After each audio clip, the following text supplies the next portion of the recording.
Perfect time of year for football in Florida. Hello, my name is Jim McCrary, and with me, Todd DeNoyer. We're going to talk about youth football, tackle, 8-on-8, spring football style. Welcome to the show. We're excited to bring you the highlights from 8-on-8. My co-host Jim McCrary has also coached in the Spring League for a number of years. He has hosted a sports radio show, officiated for football for 10 years, and currently is working for Quick Cut as the Director and Support of Analytics. The two of us will be hosting this show to bring you the highlights, the interviews, and the rankings each week. If your team has an interesting storyline or a unique situation, let us know about it, and we'd love to cover it. Sandy Beckett started the Spring Youth League back in 2008, and every year it continues to grow. This year, they're well over 200 teams, and they kicked off Week 1 action last Saturday. They've added several new organizations and carved out a new territory up in the Panama City area. Later in the show, we're going to hear from some of those board members who joined 8-on-8 for the first time. Our first segment of the show will focus on the youngest group. In some leagues, they call them bobbleheads. Other leagues, they call them tiny mites, but we call them 6U.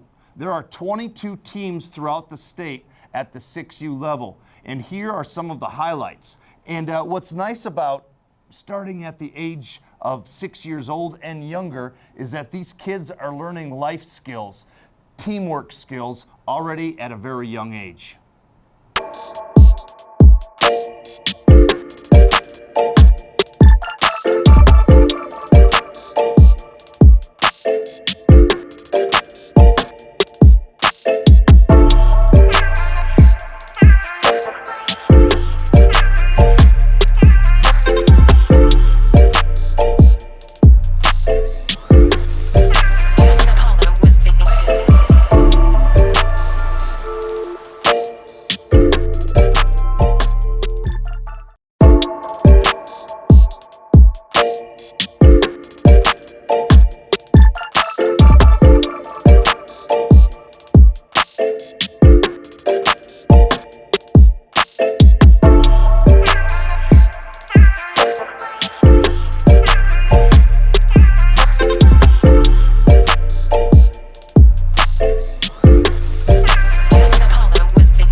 Next, we're going to take a look at the newest division in spring youth football, the 11U. This year, 17 teams registered at 11U designation. Several leagues throughout the state have both even and odd number teams, starting at 6U and going all the way up to 14U. The 11U top 5 plays of the week are as follows. Be sure to go to the Spring Youth Football Facebook page and vote for your team plays of the week. Here are the videos.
We sent out a few young reporters from University High School to interview some of the coaches throughout the league.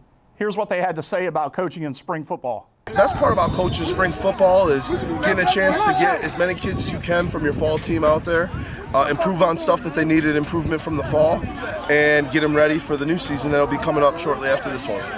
coaching spring football to give the boys a chance to enlighten their skills. It's 8-on-8, so it's not the whole 11-on-11. You get a chance to move around and be faster, quicker, and just improve on your game for the fall season. My favorite part about coaching spring football would just be the developmental process that the boys go through for what we have to experience in the season, but as well as what they are going to experience in life off of the field as well. Man, coaching football this spring, that the weather's nice, you know, the kids ain't too hot or overheated, and I just like football, man. It's good, springtime, baby. That's before the heat comes. The best part is just having that extra time with the kids and being able to keep them going, keep them into something, and just being out here banging. Kids, just having fun with them, just making sure they grow in every process of life and just enjoying themselves, making brotherhood with the kids and enjoying each other's company. Next up is the highlights for the 8U team. We picked 5 clips as some of the biggest and best plays of 8U over week 1. Be sure to go to the Facebook page and vote for your favorite play at 8U.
We caught up with some of the players and asked them what they liked about playing in 8-on-8 in the spring. Here's what they had to say. I'm playing spring ball to get more experience before I get into high school. Same. To get better, get a little bit more looks as far as the competition here is great competition. It's a great place to be outside of high school ball. To get better. To get better. Stay focused and not stay out of trouble. If I could have something to do with my life. What do y'all see as like the biggest difference between this and 11-man? We can't run different formation. We gotta run different formation in 808. I feel like it's harder because every man is eligible to catch the ball, run the ball. So it's like they could catch a man, they could put the center on a fly if they wanted to, and just have the running back block, and he could be down for a touchdown. 8-man is more space and more room for me to run the ball and stuff. Next, we're going to take a look at 10U, at their top 5 plays from week 1. And please don't forget to go and vote for your favorite play of the 10U team.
going to keep rolling with the top 5 plays.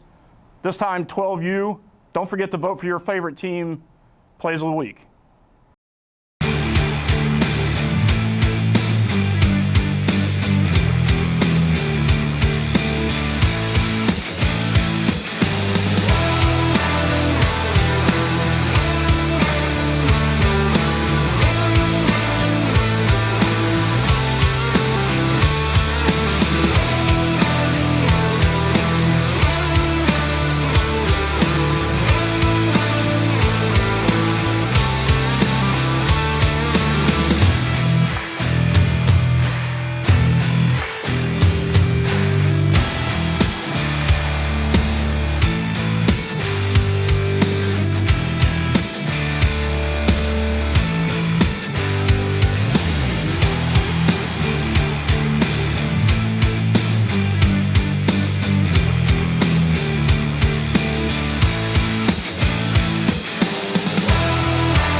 In the next segment of the show, we would like to answer questions that you throw at us. And one of the questions that we've heard from youth coaches and high school coaches is that, hey, they don't want their kids playing in spring ball. Right. And one of the reasons is that it's a lot on the body to play in the fall, that the body needs rest for 8 months, 9 months. And my answer to that is usually, if it's bad in the fall, then it should be bad all year long. And I think if you're taught the game properly and you're playing in a smart, safe way, it's great to play in the spring, especially for those kids that aren't involved in baseball, aren't involved in other club sports. Right. Give them something to do, because unlike any other sport, you can't pick up a football and go out and learn how to tackle or go out and learn how to block. And so you get to learn those basics and taking actual reps in the spring, that those kids that need to improve and need those reps will see a major change. What have you heard as far as coaches that were involved in spring football, and as far as a kid improving because of those extra reps? We always heard from the high school level, we don't want our players that are coming into high school or already in high school participating in these type of leagues in the spring. They're afraid of injuries, a little bit of overexertion throughout the season, but we always see player improvement, and it does exactly what you're talking about. Gives those kids that don't play other sports something to be involved in the off season, and you kind of take the practice field from a spring or from a fall environment into the spring, where you have a smaller group of kids. Typical fall teams are up 25 or 35 kids. Now you're working with a smaller group of about 15 to 18 kids on a roster. You get to spend more time with them individually. They get a little bit more playing time, especially at positions that might not be a normal position for them. Coaches can evaluate a little bit more, and player development, even on the younger kids, I think is really important in the spring and can pay dividends for you in the fall. And so to answer that coach's question of, well, I don't think it's healthy for the kids to play in the spring, I would have to say, man, that's old school. Yeah. There's so much benefit that can happen for the kids when they play in the spring and actually get those reps. Just working together as a team, traveling to a different part of the state, playing kids that you'll never see during the fall season. Right. There's so many benefits to spring football that any youth organization who wants their kids to get better and to compete perhaps for a conference title or even a state title, or maybe they're going to a national tournament and need to get those extra reps in, the spring league is really important for something like that. When I first heard about it years ago down in St. Cloud, we had a coach that was doing it. I was very much against it, and he took his team several years deep into the playoffs. We got involved with it year 2, and it's completely different than what it looks like and what it sounds like. It's not fall ball where you got 11 on the field and you got a longer season. It's a short tournament. They have a playoff system at the end, and it really is productive for the coaches and the kids. So there you have it, our first question of the week. Send us in your questions and we'll try to answer them for you. Thank you. Last but not least is the oldest age group, 14U. There are 50 teams in the 14U category this season. It's great to see that number of teams, and it's going to be hard to pick just 5 plays when you have that many teams and that many games being played each week. These top plays are going to have to really stand out as great plays at this 14U age group. Let's check out these top plays of the week.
The Spring Football League has a committee that looks at every game each week, puts together a system for ranking these teams top to bottom. The best teams in the league within their division each week are going to have a ranking system, and here's the rankings after week 1.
That's all for this week's show. Tune in next week as we bring you all the highlights, interviews, and rankings for week 2.